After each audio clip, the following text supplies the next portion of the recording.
Hi guys, welcome back to the channel. I know I haven't posted in a while, and that's because I'm still sitting my exams, my GCSEs. It's actually the second last week.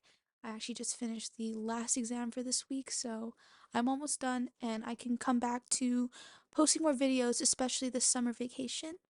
But now that I'm kind of free, I thought it'd be a good idea to post a video about something that I've been battling with for the past 3 years or so. And I wanted to be very vulnerable about this very sensitive topic, to me especially, considering that I'm not very open with it, and I still have not been very open with it in these past 3 years, especially with those who are supposed to know, including my close friends. So I felt like being vulnerable on this channel is the first step to becoming more open, not just here on this platform, but I think also to the people that deserve to know about this and the extent of it. So, just to start with, I want to put this into perspective. 3 years ago, in 2021, I was experiencing joint pains, very bad joint pains, especially in my hands and my fingers, and fevers, and I just felt extremely weak compared to like the normal weakness that you feel during sickness. And I alerted my parents about this. But at first, of course, they thought that I was just faking it or over dramatizing it to skip school because it was the last few weeks of the school year, and they thought that I just didn't want to come to school anymore. Well, they still took me to the doctor anyways, and um that's when we were referred to a rheumatologist in Dubai, and that's when we started realizing that things were getting a bit serious. Well, soon after that, I was diagnosed with SLE, or systematic lupus erythematosus. Sorry, I like have a bunch of like bullet points just so I remember what I'm going to say. But it's also commonly known as lupus, and this is an autoimmune disease. What an autoimmune disease basically means is that instead of protecting me from foreign pathogens, my immune system mistakes my body and me as a whole as a pathogen and so attacks it instead, meaning my immune system is very weak against illnesses and I'm more prone to getting sick than the regular person is. So I need to be very careful. And when it first happened, it was horrible for me. I mean, I was losing hair at a very bad rate, but I wouldn't say it was super bad because I'll get into that later on. But I had the regular symptoms. I had butterfly rashes, or discoid rashes as we call it. And as my illness progressed now, like compared to before, I'm experiencing a lot more symptoms, including like huge losses of hair, like patches of hair um, falling. I have joint pains in my wrists, especially severe fatigue, which is actually a very common thing shared amongst people who suffer from lupus, discoid rashes, like I've mentioned, and also a lot of mental health issues. Um, so, what I'm experiencing now is what we call a flare up, right? And a flare up is basically when your symptoms are extremely bad and that, you know, not even medication can really stop those symptoms from coming out. It's one of those times where it's kind of uncontrollable. So I'm gonna show you guys right now, actually. I've lost a lot of hair, a lot of thinning of hair. Like, let me show you here. There's lots of hair going missing. Over here too, as you can see, patches are beginning to form. There's some over here as well. Um, And there's more as well, like at the back of my head, that I haven't even seen myself because I can't view it, obviously. But my mom has checked it for me and she's told me there's patches. Um, and when we visited my doctor a few weeks ago, she told me that it was really bad. For the past 3 years, I've been on regular medication, which is my hydroxychloroquine, 300 milligrams, and also vitamin D pills because one of the factors that makes my illness worse is the sun. I cannot go out in the sun. I cannot be exposed to heat for too long because that will cause a flare up. Another factor that does cause me to have a flare up is also extreme stress, and that's horrible for me because generally I am a very stressed person, and now that it's exam season, I think that's the reason why I'm like flaring up. And it's a horrible time to flare up considering I have to work overtime and I have to write a lot. Um, but I've tried to tackle it as much as I can. My parents told me to take it easy, but as a perfectionist, as someone who's very stressed, it's difficult to do that. It's much easier said than done than like they can just tell me you just learn how to manage your stress. That's not as easy as it sounds. I know that people are very good at managing their stress, but I'm not one of those people, and I've never got to learn growing up how to manage stress because I never really had to. But now I kind of am forced to because my my health, my general health and well-being depend on how well I manage the things in my life. And it only gets worse from here, considering that I'm going to university soon and then have a job, and that's when things really start getting complicated. So I do need to learn that fast. My flare up started like a few months ago, but it started getting really bad now. I'm starting to have discoid rashes. I know that it's not clear on the camera, but it's a lot redder in person. And when I visited my doctor, like I said, she told me that the medication I've been taking for the 3 years so far is now ineffective to combat my condition. So I have to try new medication. And she's actually introduced me to this new medicine in the market called Benlysta. It's a injection I have to take every other week.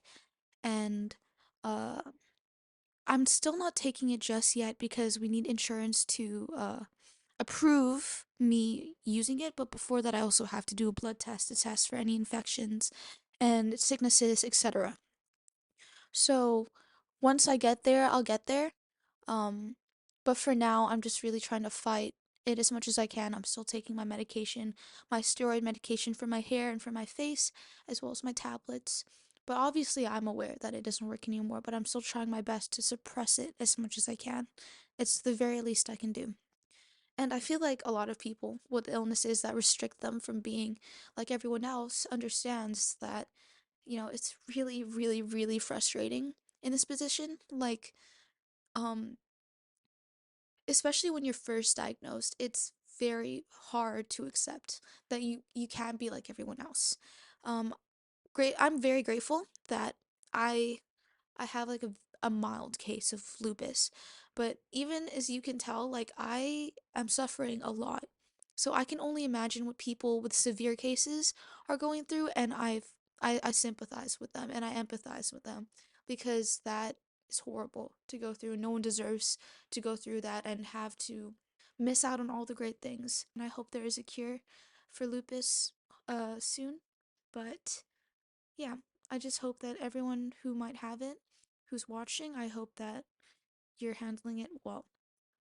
It is very frustrating mentally. I remember the first time or like the first year that I got um diagnosed, my friends were throwing this huge beach party, like going for a swim at the beach or tanning or playing volleyball, like, like the teenage, like fun.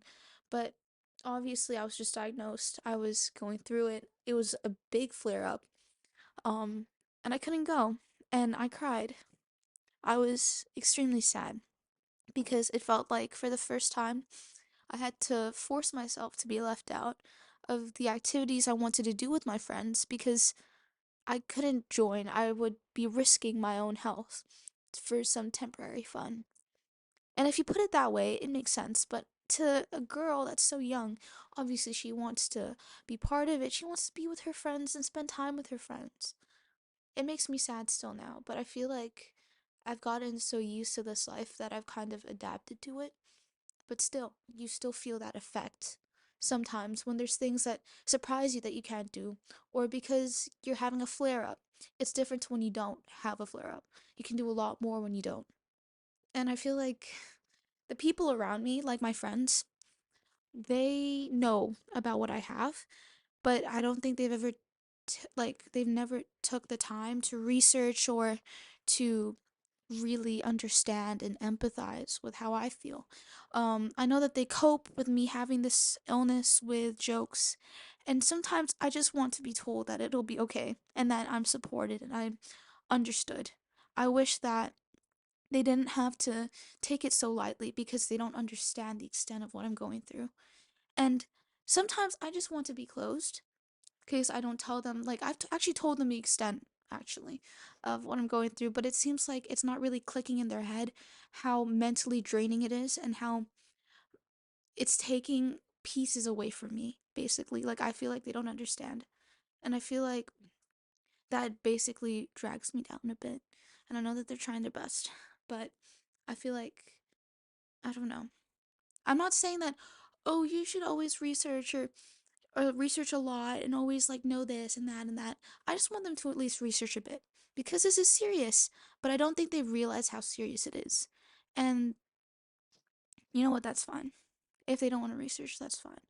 But I would just like to at least feel like there's someone there for me who I can talk to about my feelings and not feel judged or be made fun of for just opening up. I know that friends joke around, but sometimes you just need a bit of wholesome moments with them instead of just laugh. What do you mean by laugh? I'm cutting this out. Giggling and stuff like that. One way that my school has tried to help me is by academic accommodation, and that's basically me sitting in a separate room where I can be given extra time if I need it or if I want it, because of my joint pains, and they just added on to the end, um, for extra time. Can I be honest? I'm very grateful for that opportunity after I told them about it, after my doctor signed it off. But the very fact that I have to walk into a room at the very front of the examination room, while everyone watches as I go inside this little box and sit my exam somewhere else compared to them, it's a little bit embarrassing because no one really knows why I'm in there and they probably talk about it. And that makes me a little bit iffy, a little bit nervous. I don't like being talked about. So obviously, like, it is a bit humiliating, but that's just because I have an illness. I need time, extra time, because there are moments where I can't work or function as someone normally would. Um, the exam yesterday, or I mean the day before that, I had an English language exam and I felt like throwing up the whole time and that messed up my performance. Despite how many breaks I took, it still felt like it was always there. So, yeah, I definitely did need that time. And I don't take advantage of it in the way that, oh, she's using her illness for the betterment of her grades. No. I'm I'm basically just trying to get the best grades with the opportunity that I have and at the same time combat my illness. And that's okay. I hope no one judges me for getting extra time because everyone's saying, "Oh, you're so lucky you get extra time." How am I lucky? Do you think I'm lucky because of the reason I have extra time? No. I would be called very, very unlucky to have that because lupus is not something to joke around about. It's not something that's special or like in the bad way, I mean. I'm just rambling again, but you know what I mean. It just frustrates me a lot. Uh yes, it does have a lot of effects on my mental health. When I was reading about the symptoms when I was first diagnosed, one of the secondary illnesses you can get are mental illnesses, especially depression and anxiety. I'm not saying I have any of those, but I feel like I can understand why people feel that way because I've felt depressed on some days. I don't have depression, but I can feel depressed. Um, and it's just draining, very mentally draining, physically draining as well. And I do get why people are anxious because you don't know what's going to happen to you. You don't know if you get better or worse or when it's going to happen, how bad it's going to get, and how to combat that. Because lupus doesn't have a cure. You can just neutralize the symptoms, and there's not really like that secure moment where you know, oh, I'm going to get cured. There's no feeling like that.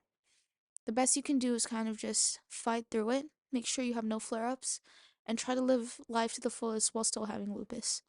And I really do hope that there's a cure soon, because I feel like it's just one of those things where you just want to stop having it.